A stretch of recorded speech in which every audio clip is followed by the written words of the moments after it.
નમસ્કાર ધોરણ 9ના વાલા વિદ્યાર્થી મિત્રો, આજે આપણે આ વિડિયો લેક્ચરની અંદર તમારું ગુજરાત સરકાર દ્વારા જે એકમ કસોટી નંબર 2 જે દ્વિતીય સત્ર માટે ડિસેમ્બર મહિનાની અંદર આપવામાં આવી છે તેમાં સંસ્કૃત વિષયનું સંપૂર્ણ એકમ કસોટીનું પેપર સોલ્યુશન આપણે આ વિડિયો લેક્ચરમાં જોવાના છીએ. તો જોઈએ વિભાગ એ થી, જેમાં પહેલું છે નીચે આપેલા ગદ્ય ખંડોનો માતૃભાષામાં અનુવાદ કરવાનો છે.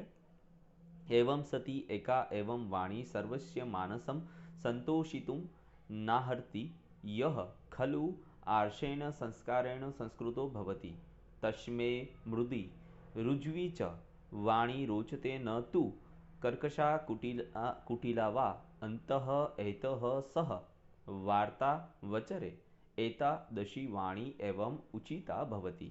तो आम छे ત્યારે એક જ વાણી સૌના મનને સંતોષી શકતી નથી. ખરેખર જે ઋષિઓ દ્વારા સ્વીકૃત સંસ્કાર એ સંસ્કારયુક્ત હોય છે તેને મૃદુ અને સરળ વાણી ગમે છે, કર્કશ અને કપટયુક્ત વાણી નહીં. એટલે આ બધા માટે વાતચીતના પ્રસંગે એવી વાણી જ યોગ્ય હોય છે. બીજામાં તમારે સંસ્કૃત પ્રશ્નોના ઉત્તર માટે વિકલ્પ પસંદ કરવાનો છે, જેમાં પહેલું પરસ્ય દુર્ગુણાનુવાદઃ કશ્મે રોચતે, તો એમની અંદર આવે છે ઈર્ષાગ્રસ્ત્યાહ. ત્યાર પછી છે તૃષા પીડિતઃ શિશુઃ કશ્ય સમીપમ ગચ્છતિ, તો એમાં આવશે જનન્યાહ. કશ્મેચિત વિરલાય જનાય કહ રસઃ રોચતે, તો એમની અંદર આવશે બિભસ્ત રસઃ. ત્યાર પછી વિભાગ બી છે. ત્યાર પછી આપેલા શ્લોકના અનુવાદ દોષને દૂર કરી અનુવાદ ફરીથી કરવાનો છે. તો જુઓ, રાજા દશરથો નામ રથ કુંજર વાજીમાન પુણ્યશીલો મહાકીર્તિ રુજુ રાસીન મહાયશા. તો રઘુ નામનો રાજા ગાયો અને અશ્વવાળો પુણ્ય કરવાના સ્વભાવવાળો મહાન યોદ્ધા એવો સમર્થ અને ખૂબ જ યશસ્વી હતો. તો રઘુ તો એમાં આવશે દશરથ, ગાયો એને બદલે હાથી, યોદ્ધા એવો તો કીર્તિવાળો અને સમર્થ તો સરળ. આવો આપણે ફેરફાર કરવાનો છે. બીજું, નીચે આપેલા પ્રશ્નોના ઉત્તર માતૃભાષામાં આપવાના છે. પહેલું, રામે મહાન અરણ્યમાં કેવા કેવા રાક્ષસોને હણ્યા હતા. તો રામે મહા અરણ્યમાં શિકાર પાછળ દોડતા ઘણા પોતાની મરજી મુજબ રૂપ લેનારા સુરવીર રાક્ષસોને હણ્યા હતા. કોના કહેવાથી હનુમાને સમુદ્રને પાર કર્યો હતો. તો સંપાતિના કહેવાથી હનુમાને 100 યોજન સુધી ફેલાયેલા સમુદ્રને પાર કર્યો. વિભાગ સી છે. નીચેના નાટ્યખંડને માતૃભાષામાં અનુવાદ કરવાનો છે. દેવારિકઃ ઉપશ્યુતઃ, તો એમનું સરસ મજાનું સંસારી સાથેનો વાતચીત છે. તો દ્વારપાળ, નજીક જઈને આપ કહો. સંન્યાસી, તું તો દ્વાર રક્ષક છે, ક્યારેય તું ધનવાન નહીં થાય. અમે વનોમાં અને ગુફાઓમાં વિચરીએ છીએ, અમે સમસ્ત રસાયણ તત્વ જાણીએ છીએ. તો દ્વારપાળ કહે છે હોઈ શકે, આગળ આગળ.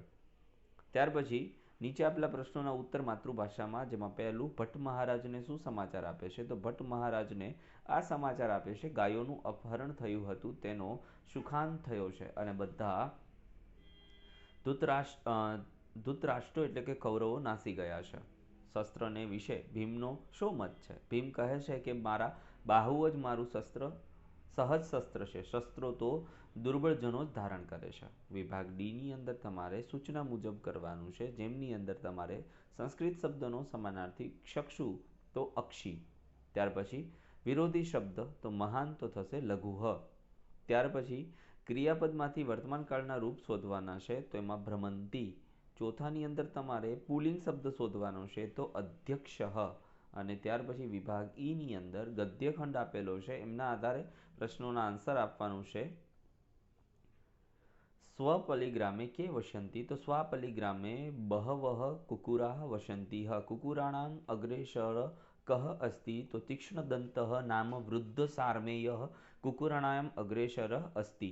તો ભાગીરથ્યામ કૃત્રમ સ્નાનમ કિદૃશમ, તો ભાગીરથ્યા કૃત્રમ સ્નાનમ પાપહરમ.